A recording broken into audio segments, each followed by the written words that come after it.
Morning friends, Mishra sir mining class YouTube channel में आपका स्वागत है। आज की वीडियो में, आज की क्लास में मैं आपको ओपन कास्ट में होने वाली जो हॉट होल ब्लास्टिंग है उससे संबंधित वीडियो अपलोड कर रहा हूं। दोस्त, आपके इस कंटेंट से संबंधित डीजीएमएस के एग्जाम में, गेट के एग्जाम में 3 से 4 प्रश्न पूछे जा रहे हैं फ्रेंड्स। तो तैयार हो जाइए। Second class manager, first class manager और मूवरमैन माइनिंग सरदार के कैंडिडेट जो सर्टिफिकेट गेन करना चाहते हैं या डिफरेंट सब्सिडरी या कोल कंपनी में जॉब पाना चाहते हैं, जिसके लिए एग्जाम की प्रिपरेशन कर रहे हैं, तो हॉट होल ब्लास्टिंग क्या होती है और उसके लिए कौन कौन सी प्रिकॉशंस लेनी पड़ती है, जिसके संबंध में डीजीएमएस ने सर्कुलर, टेक्निकल सर्कुलर निकाला और उसको प्रिकॉशन के रूप में हम लोग फॉलो करते हैं। तो सबसे पहले हम लोग जो हॉट होल होती है वो किस कारण से होती है फ्रेंड्स? जो धरती के गर्भ में कोल सीम होता है वो फायर हो गई रहती है, जिसको हम लोग फायरी कोल सीम भी कहते हैं।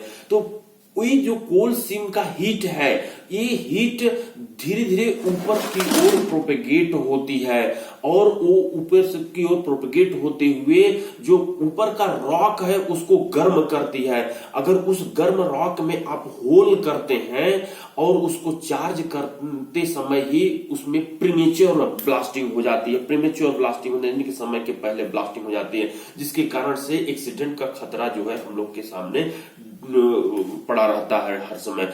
तो ये 2 प्रकार, एक्सप्लोसिव अपने आप में एक डेंजर है, दूसरी चीज की होल सीम में आग लगी हुई है। ये दोनों डेंजर को एक साथ आप कॉन्साइड करने की कोशिश करें, इसलिए बहुत ज्यादा प्रिकॉशंस की लेने की जरूरत रहती है।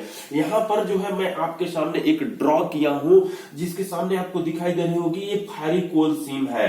इस फायरी कोल सीम के ऊपर में ये देख रही होगी, इसी में दिख रही होगी कि आपको ये पिलर दिखाई दे रहा है ये साइड में, और आपने इसको डेवलप किया हुआ है अंडरग्राउंड चला करके इस कोल सीम को। तो ये पिलर है और इसके बाजू में अंडरग्राउंड गैलरी है। इसके ऊपर का जो आपको रॉक दिखाई दे रहा है, आप ओपन कास्ट मेथड से बेंच बना करके कोयले को एक्सपोज कर रहे हैं। ये एक्सपोज्ड फ्लोर है, एक्सपोज्ड कोल सीम है, और इसके ऊपर जो एक बेंच दिखाई दे रहा है, जिसको मैं यहां से यहां तक को बेंच विड्थ कहा हूं और यहां से यहां तक को बेंच हाइट कहा हूं, जिसके सामने लिख दिया हूं कि ये 6 मीटर से अधिक नहीं होगी।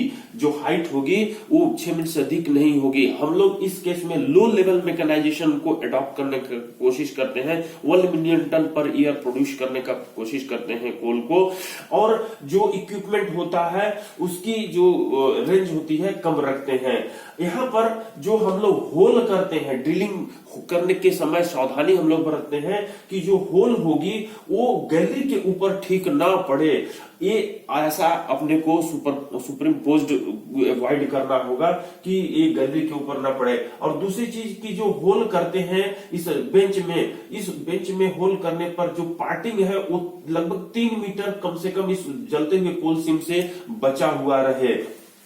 बर्डन कितनी होगी, स्पेसिंग कितनी होगी, इस चीज के लिए आपको ध्यान में रखना होगा कि अप्रॉक्स जो है, वैसे कोयले की हार्डनेस पर डिपेंड करती है कि कितनी होनी चाहिए।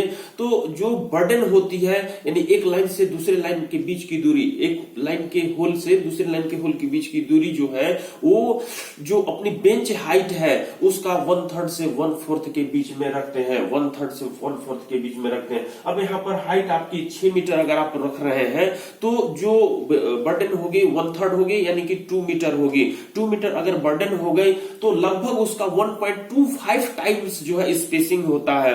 तो स्पेसिंग हम लोग उसमें जो है 2 मीटर का 1.25 अगर निकालेगा तो 2.5 मीटर होगी। तो स्पेसिंग जो है हम लोग 2.5 मीटर रखेंगे। मैं इसको प्लान के तहत ड्रा किया हूं।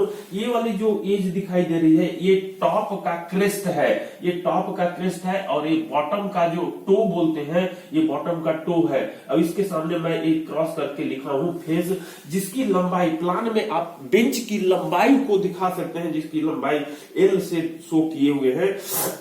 और यहां पर मैं एक लाइन जो होल ड्रॉ किया हूं, ये लाइन फेस से जितनी दूरी पर है उसी को हम बर्डन कहेंगे, या फर्स्ट लाइन से सेकंड लाइन के बीच की दूरी है वही कहलाएगी बर्डन। और एक लाइन में दो होल के बीच की दूरी जो कहलाएगी वो स्पेसिंग कहलाएगी, जिसको आपने 2.5 मीटर कह दिया, इसको 2 मीटर कह दिया, और बेंच डेप्थ जो है 6 मीटर कह दिया। ये हो गई ड्रिलिंग पैटर्न। ड्रिलिंग पैटर्न में ही आप ये सावधानी बरत रहे हैं कि होल की गहराई इतनी रखी जाएगी कि कोल सीम जो जल रही कोल सीम है उसके ऊपर जो है 3 मीटर का एक सेफ पार्टिंग बचे। अब ये जो हीट है, इस कोल सीम के अंदर जो हीट है, हम हीट को देखते हैं कि ऊपर की ओर वैसे चारों तरफ जो है ये प्रोपेगेट होती है, इंसर्ट होती है हीट, लेकिन ऊपर की ओर जैसे जैसे जाती है इसकी हीट की अमाउंट कम होती जाती है। इसलिए जस्ट जो ऊपर वाली जो बेंच है, कोल सीम के ऊपर वाली जो बेंच है, इस बेंच की ब्लास्टिंग में बहुत ज्यादा प्रिकॉशंस रहते हैं। अगर ऊपर जो हीट प्रोपेगेट हो रही है उसकी अमाउंट हीट की क्यू है, और स्मॉल टी टाइम में इस कोल सीम के टॉप से इस बेंच तक पहुंचती है। हीट का टाइमिंग पहुंचने का अगर स्मॉल टी टाइम है, और बेंच विड्थ W और जो आप लेंथ L कह रहे हैं उसका क्रॉस सेक्शनल एरिया आप निकालेंगे, यानी कि जो बेंच का चौड़ाई और लंबाई है वो आप बेंच का एरिया डिसाइड कर सकते हैं, क्रॉस सेक्शनल एरिया। उसको मैं यहां पर देखने का प्रयास कीजिए कि कैपिटल A बराबर W इंटू डल area of W into L, area of blasting bench कहा हूं, जिसको आप यूनिट एरिया भी ले सकते हो, 1 मीटर लंबाई और 1 मीटर चौड़ाई भी ले सकते हो। क्यों ले रहे हो? हीट का अमाउंट निकालने के लिए ले रहे हो।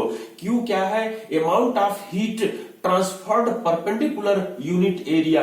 ये जो क्यू आप हीट जो प्रोपेगेट हो रही है इसकी जो अमाउंट लेना चाहते हो वो बेंच का जो टॉप है उसके परपेंडिकुलर ये इंसर्ट हो रही है, इसलिए आप लिखे हो amount of heat transferred perpendicular unit area capital A. और स्मॉल टी मैं बता चुका हूं, इन टाइम इंटरवल, ये यहां से लेकर के यहां तक पहुंचने में जो हीट को टाइम लग रही है वो स्मॉल टी लग रही है। अब यहां पे देखिए T1 minus T2, capital T1 minus T2 बटे में x, ये जो वैल्यू है ये कहलाती है अंडर टेम्परेचर ग्रेडियंट। ये जो हीट प्रोपेगेट हो रही है यहां से यहां तक वो T1 माइनस T2 बटे x टेम्परेचर ग्रेडियंट के तहत प्रोपेगेट हो रही है। एक कैपिटल T1 क्या है दोस्त? यहाँ पर जो टेम्परेचर है कोल सीम के जस्ट टॉप के ऊपर जो आपकी ज्यादा होगी ये यहाँ की टेम्परेचर है, और T2 जो है जो कोल ओबी बेंच है, ओबी बेंच के टॉप के पास जो टेम्परेचर होगी वो T2 कहलाएगी। जो हॉट होल का ये बॉटम पोर्शन और टॉप पोर्शन के बीच में हॉट होल का बॉटम पोर्शन और का टेम्परेचर T1 है और टॉप पोर्शन का T2 है। और ये x क्या है? ये जो बेंच की हाइट है वो x से आप डिवाइड कर रहे हैं, डिस्टेंस से डिवाइड कर रहे हैं। तो यहाँ पर T1 माइनस T2 जो है टेम्परेचर ग्रेडियंट आपको याद रखना है, आपके एग्जामिनेशन में प्रश्न पूछ सकती है। तो अमाउंट ऑफ हीट की फॉर्मूला जो होती है आपको याद रखना है। के एक कोफिशिएंट है, कांस्टेंट जिसको बोलते हैं। ए कैपिटल ए जो है आपका क्रॉस सेक्शनल एरिया है, स्मॉल टी जो टाइम है बेंच के बॉटम से लेकर बेंच तक के टॉप तक पहुंचने का जो टाइम है हीट का वो टी है, T1 माइनस T2 बटे x जो कि टेम्परेचर ग्रेडियंट है।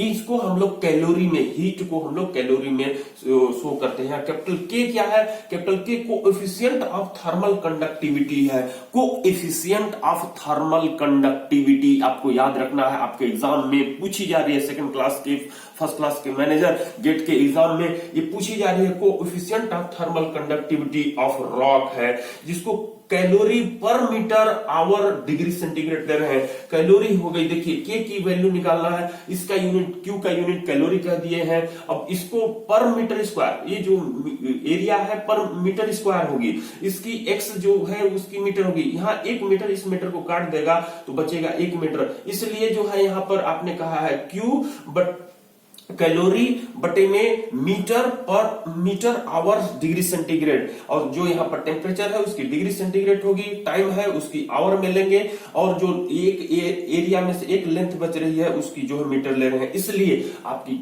के की वैल्यू, के की यूनिट जो होगी वो कैलोरी पर मीटर आवर डिग्री सेंटीग्रेड में होगी। यूनिट भी ध्यान रखिए फ्रेंड्स, आपसे इस टाइप का प्रश्न पूछ सकता है। जो सैंडस्टोन रॉक होती है उसके लिए 1.4 लेते हैं और जो सेल होती है उसके लिए 1.25 लेते हैं। कितना से कितना के बीच में? सेल के लिए 0.8 से 1.25 के बीच में। ये वैल्यू भी याद रखना है। जुमिकिंस की जो बुक है रॉक मैकेनिक्स की, उससे मैं यहाँ पर इसको प्रीफर करते हुए लाया हूं। बीटेक के कैंडिडेट इसको पढ़ाई किए होंगे, एमआई के कैंडिडेट इसको पढ़ाई किए होंगे। ऐसे बहुत सारे छोटे छोटे प्रश्न, बहुत ही एक सिंपल सा फॉर्मूला है जिस पर रखने के बाद हमारी आंसर आ जाती है। तो यहाँ पर जो है 1.4 सैंडस्टोन के लिए के की वैल्यू और जो सेल के लिए है वो 0.8 से 1.25 के बीच में होती है। यहां पर आपने निकाल लिया अमाउंट ऑफ हीट। अब यहां पर देखिएगा हम लोग टेम्परेचर कंडक्टिविटी या इसी को बोलते हैं थर्मल डिफ्यूजिबिलिटी, जो कि पूछ चुका है विगत वर्ष में प्रश्न। थर्मल कंडक्टिविटी, टेम्परेचर कंडक्टिविटी या थर्मल डिफ्यूजिबिलिटी हम लोग कैसे निकालते हैं? जिसको अल्फा से शो करते हैं वो के है, के जो कि कोएफिशिएंट ऑफ थर्मल कंडक्टिविटी कह चुके हैं, जो कि 1.4 कैलोरी पर मीटर आवर डिग्री सेंटीग्रेड होती है। उसको आप यहां पर रखिएगा। और सीवी जो है, V for volumetric heat, volume heat की जो वॉल्यूम है उसको हम लोग कह रहे हैं वॉल्यूमेट्रिक हीट कैपेसिटी। देखिए सीवी बराबर मैं यहां लिखा हूं volumetric heat capacity of a rock. और ये के बटे सीवी से आप अगर डिवाइड कीजिएगा, मतलब के को सीवी से डिवाइड कीजिएगा तो आपकी टेम्परेचर कंडक्टिविटी निकल आएगी, अल्फा निकल आएगी। जो कि सैंडस्टोन के लिए मैं यहां एरो मार्क दिखा रहा हूं कि सैंडस्टोन के लिए 0.0022 होती है और सेल के लिए मैं यहां एरो मार्क दिखा रहा हूं कि 0.002 होती है। कि किसकी वैल्यू? टेम्परेचर कंडक्टिविटी की। तो आप ये वैल्यू आपको भी याद रखना है। साथ में ये जो वॉल्यूम होती है, आप यहां पे कर रहे हो volumetric heat capacity of a rock. तो जो वॉल्यूम होती है, आप 10th 11th में पढ़े हो, 6 से 7 स्कूलों में पढ़े हो कि वॉल्यूम बराबर होती है मास इंटू डेंसिटी। मास अगर दी हुई है आपकी रॉक की हीट, रॉक के अंदर जो हीट का है मास दिया हुआ है, तो आप ये मास इंटू आप डेंसिटी करोगे। डेंसिटी जो रूफ रॉक की डेंसिटी होती है वो कैलकुलेशन पर्पस के लिए हम लोग 2.5 टन पर मीटर क्यूब रखते हैं, टन पर मीटर क्यूब रखते हैं। लेकिन केजी में लेना है तो हम लोग जो है उसको 2500 केजी पर मीटर क्यूब लेंगे।